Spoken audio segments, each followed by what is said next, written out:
Cheers. Hey everybody, this is Rustin with Metal Nation, hanging out with Joe Cotela here, Boise, Idaho tonight, kicking off the tour with In This Moment, and of course Dead, and The World Alive too, I believe it's the other band. So I've never heard of them, never seen them before. Awesome, so man. You'll dig it. But and excited to see you guys. Of course, you guys are hitting all of Idaho. Idaho Falls last night, Jerome the night before. Yes. You know, you guys getting to play on some small stages with Intimate Club. You know, the Intimate Club thing tonight, the bigger stage and whatnot. Right. Which one do you guys sort of like better? Yeah, I think there's pros and cons to both. I like the intimacy of a small show, and like when we're headlining, you know, it's all of our people there, and it's a pretty rowdy crowd. And then, you know, coming and doing these bigger shows within this moment, it's cool because we get exposed to new people and the word alive, both of all their fans, and you know, I'm sure we have some mutual fans, but then there's a lot of new people. So bringing in new people, and yeah, there's good things in both. Yeah. I was looking through the stats on the songs that you play. You guys are playing everything on the album, which is fantastic. But I noticed one of my favorite songs, Inside, doesn't get played a whole lot. It's like, you know, only a few times on the tour. Tell us a little bit about that track and why that one doesn't get quite the love. Well, I mean, you know, I guess now phrasing it that way, it gets love. Like, we love it, you know. We played it on the last two shows, the headliners. When we have more of a bigger set list, we play more songs. But we do only have one album, so I mean, there's only... The album's, what, 40 minutes long? So that's how much time we have to play, you know? Unless we were talking about throwing a cover in or something, but I don't know, a little early for us to do that.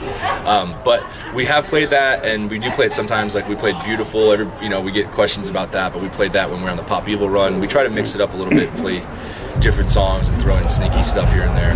Well, that's the great thing about having an album that's that strong. There are no weak tracks on the record, so thank you. It's a good problem to have. We try to right? look at it that way too. Yeah. So now you guys won a lot of awards with Misanthrope. Were you kind of surprised or overwhelmed with the response you got? Surprised, I would say. You know, you can't expect everybody to receive your music like that. You know, and being in other bands and things. You know, we worked just as hard on those bands that weren't received the same way, you know what I'm saying? So to work on this way, and honestly, when we made this album, we made it really selfishly. Like, we made it like just whatever we wanted to do, you know. Right. And so it is surprising in that sense, in a way, you know. But also it's not, because it probably made for better music to not care if anyone was gonna like it, you know. If you start thinking about pleasing other people, it messes up your art, I think, you know. True. At least I learned that now in my life. I feel like I didn't know that for a long time. Yeah. So you and I have talked a couple of times before. You guys have been touring on this album for, even before the album came out, for like over a year now. Yeah. You guys already working on tracks, writing some stuff down for the follow-up? Yeah. Yeah, we were pretty dry because we had written and recorded so many songs, and so we were a little worried about that. But honestly, when we got home after that Pop Evil run in December, it just started naturally happening. David hit me up and he's like, "Hey man, I recorded some stuff," because we were both talking about it. Like, I don't have anything coming out of me, you know, because we don't try to force it. Right. We just try to wait until the idea hits us, and yeah. So he started doing that. I started writing a lot. I write a lot on my acoustic, actually. I write metal songs on acoustic guitar because I feel like you can hear it better, and you'll know, you know. It's not just a big fuzzy distorted thing, you know what I'm saying? So, so I've been writing a lot. I have a lot of ideas going. We're working on some cover songs. Just honestly having fun. Just trying to almost not duplicate what we did the first time, but just, you know, as far as being comfortable and as far as having it be organic. Right. Yeah. I've always said the true test of a song, especially even with metal, if you can break it down to just an acoustic guitar and a voice, and it's still a good song, you know you've got something. Right. So, Agreed. But Hate Me is your latest single. Right. Unless you guys released another one. No, that's it. Because you guys were like plowing through that album. I think that's the last single for the album, so probably. Tell us a little bit about that track. Yeah. It was one of the last ones we recorded for the album.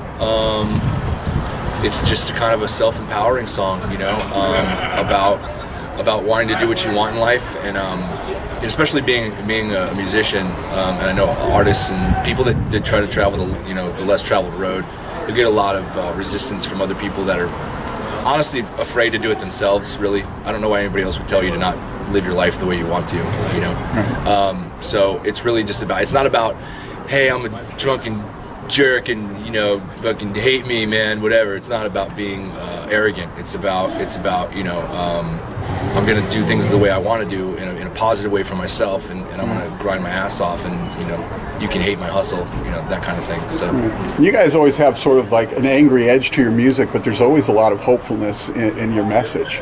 Yeah, I think like I'm very big into like punk rock and hardcore, and a lot of that stuff really does have that. There's a hopefulness inside of the anger, because there has to be. It's for me, because that stuff really even like you think of Pantera, how angry they were. I feel like there was a lot of it was self-empowering. It was strength. Hatebreed does that a lot too, and they all just like lyrics that I love. That kind of thing. So well, and we're in the social media age.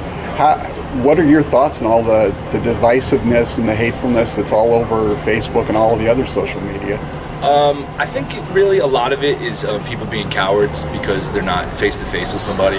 No one talks to people like that when you're out in public, and if you do, then you're gonna either get your nose broken or you're gonna break someone's nose. It's gonna happen, Get your ass mud stomped. Yeah, and I'm not, for me, no one's really worth my time to get in a fight with. Honestly, I don't hate anybody that much unless they hurt my family or something. So.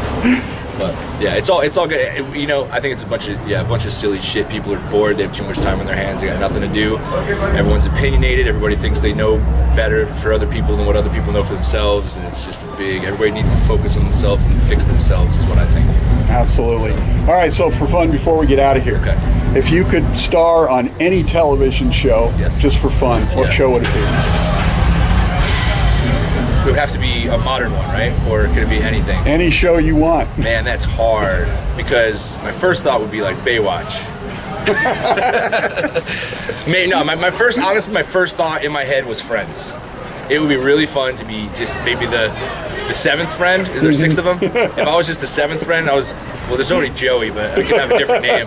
If I could just have been hanging out during Friends, I feel like that was such a fun time for them. Or Scrubs, one of those two.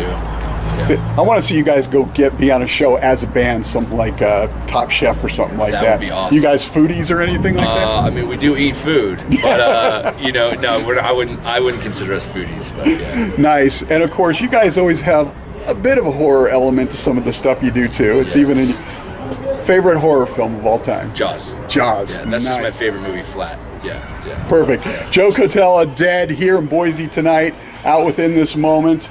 Misanthrope, fantastic record, already working on new material. We're glad we got a chance to finally meet and talk to you. Thank you. Great to meet you. Thanks for taking the time. Oh, yeah.